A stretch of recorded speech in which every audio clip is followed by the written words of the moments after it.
Praise the Lord. இந்த பிப்ரவரி மாதத்தில் 27ஆம் தேதி ஆகிய இந்த வெள்ளிக்கிழமையின் காலை வேளையில் தேவ சமூகத்தில் வந்திருக்கிற ஒவ்வொருவரையும் கர்த்தர் தாமே ஆசிர்வதிப்பாராக. இந்த நாளிலும் நம்ம தியானிக்கிற கர்த்தருடைய வார்த்தை நம்முடைய பரிசுத்த வேதாகமத்தில் 1 யோவான் 4ஆம் அதிகாரம் 7வது வசனம். 1 John chapter 4 verse 7. பிரியமானவர்களே, ஒருவரில் ஒருவர் அன்பாய் இருக்க கடவோம், ஏனெனில் அன்பு தேவனால் உண்டாயிருக்கிறது. அன்புள்ள எவனும் தேவனால் பிறந்து அவரை அறிந்திருக்கிறான். அல்லேலூயா. கர்த்தருடைய அருமையான இந்த வசனத்துக்காய் கர்த்தரை ஸ்தோத்திரிக்கலாமா? இந்த வசனத்தில் என்ன சொல்லப்படுகிறது? பிரியமானவர்களே, ஒருவரில் ஒருவர் அன்பாய் இருக்க கடவோம். நம்ம என்ன செய்யணும்? ஒருவரில் ஒருவர் அன்பாக நாம் இருக்க வேண்டும் என்று கர்த்தர் சொல்லுகிறார். அப்போஸ்தலனாகிய யோவான் அருமையா அந்த இடத்துல நம்ம ஒருவரில் ஒருவர் எப்படி இருக்கணும்? அன்பா இருக்க வேண்டும். ஆண்டவராகிய இயேசு கிறிஸ்து நமக்கு 2 கற்பனைகளை கொடுத்திருக்கிறார். பழைய ஏற்பாட்டில் அநேக கற்பனைகள் நியமங்கள் காணப்பட்டுச்சு. ஆனால் இயேசு கிறிஸ்து என்ன செய்தாங்க? எல்லாத்தையும் சமரைஸ் பண்ணி 2 கற்பனையாக மாற்றி கொடுத்துருக்குறாங்க. முதலாவது ராஜரீக பிரமாணம்னா என்னது? உன் தேவனாகிய கர்த்தரிடத்துல முழு இருதயத்தோடும் முழு ஆவியோடும் முழு ஆத்மாவோடும் நீ அன்பு கூறுவாயாக. 2வது கற்பனை என்னது? உன்னை நீ நேசிக்கிறது போல, உன்னில் நீ அன்பு கூறுகிறது போல பிறனிடத்திலும் அன்பு கூறுவாயாக. அப்போ ஆண்டவர் நம்மகிட்ட என்ன எதிர்பார்க்குறாங்க? முதல்ல நம்ம கர்த்தரிடத்தில் அன்பா இருக்கணும். அடுத்தது பிறனிடத்தில் நான் அன்பாய் இருக்க வேண்டும். என் சொந்த மொழி பேசுகிறவங்க மட்டும் இல்லை, என் சொந்த ஊர்க்காரங்க, என் சொந்த ஜாதிக்காரங்க, அவங்கக்கிட்ட மட்டும் இல்லை, அதெல்லாம் தாண்டி எல்லாரிடத்துலையும் நம்ம அன்பாக இருக்கணும்னு சொல்லி ஆண்டவர் நம்ம இடத்துல எதிர்பார்க்கிறார். அதே தான் இந்த இடத்துல வாசிக்கிறோம். ஒருவரில் ஒருவர் அன்பாக இருக்க கடவோம். எனக்கு நன்மை செய்தவங்களுக்கிட்ட நம்ம அன்பாக இருக்கிறது ரொம்ப ஈஸி. நம்மளை ரொம்ப புகழ்கிறவங்க, நம்மக்கிட்ட ரொம்ப விசாரித்து நம்மக்கிட்ட ரொம்ப அன்பாக நடந்துக்கிறாங்கன்னா அவங்ககிட்ட திரும்பி நான் அன்பு செலுத்துறதுக்கு ஒரு கஷ்டமுமே இல்லை. ஆனால் என்னைய கஷ்டப்படுத்துகிறாங்க, என்னை துன்பப்படுத்துகிறாங்க, என்னை அவமானப்படுத்துகிறாங்க, என்னை பற்றி தேவையில்லாத வார்த்தைகளை பேசுகிறாங்க, அவங்கக்கிட்ட நம்மளால் அன்பாக இருக்க முடியுதா? கஷ்டமாக இருக்குல்ல. ஆனால் ஆண்டவர் சொல்கிறாரு, நம்ம எல்லாருக்கிட்டையும் எப்படி இருக்கணுமா? அன்பாக இருக்கணுமா. ஒருவரில் ஒருவர் அன்பாக இருக்க கடவோம், ஏனெனில் அன்பு எங்கேருந்து உண்டாயிருக்குது? தேவனால் உண்டாயிருக்கிறது.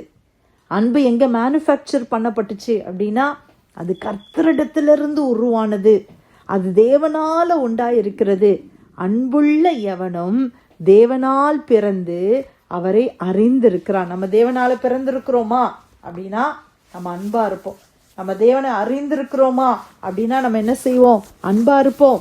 அதுக்கு அடுத்த வசனங்களையும் வாசிக்கிறான். அன்பில்லாதவன் தேவனை அறியான், தேவன் அன்பாகவே இருக்கிறார். நம்முடைய ஒரே பேரான குமாரனாலே நாம் பிழைக்கும்படிக்கு தேவன் அவரை இவ்வுலகத்திலே அனுப்பினதினால் தேவன் நம்மேல் வைத்த அன்பு வெளிப்பட்டது. நாம் தேவனிடத்தில் அன்பு கூர்ந்ததினால் அல்ல, அவர் நம்மிடத்தில் அன்பு கூர்ந்து நம்முடைய பாவங்களை நிவர்த்தி செய்கிற கிருபாதார பலியாக தம்முடைய குமாரனை அனுப்பினதினாலே அன்பு உண்டாயிருக்கிறது. பிரியமானவர்களே, தேவன் இவ்விதமாய் நம்மிடத்தில் அன்பு கூர்ந்திருக்க நாமும் ஒருவரிடத்தில் ஒருவர் அன்பு கூற கடனாளிகளாய் இருக்கிறோம். Praise God. ஹல்லேலூயா. நம்ம கடனாளிகளாக இருக்கிறோம். இயேசு நம்ம மேலே எவ்வளோ அன்பு செய்தாங்க இல்லையா?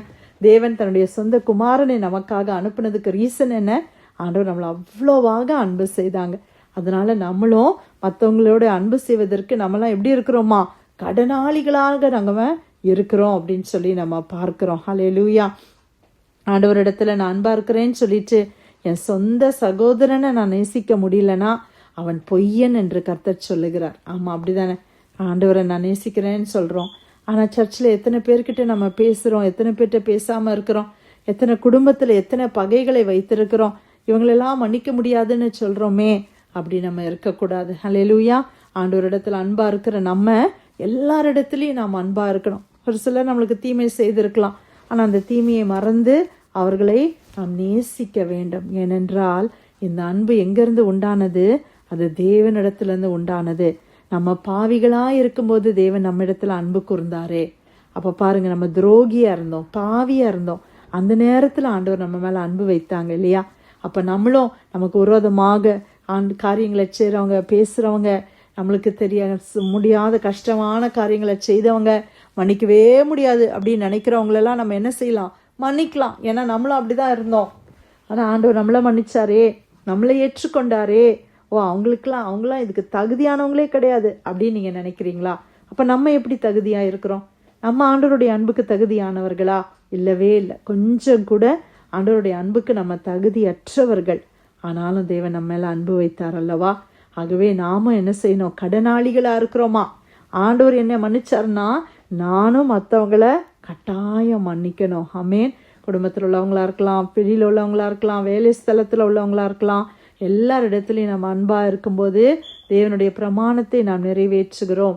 1 யோவான் 4:7 பிரியமானவர்களே, ஒருவரில் ஒருவர் அன்பாயிருக்க கடவோம், ஏனெனில் அன்பு தேவனால் உண்டாயிருக்கிறது.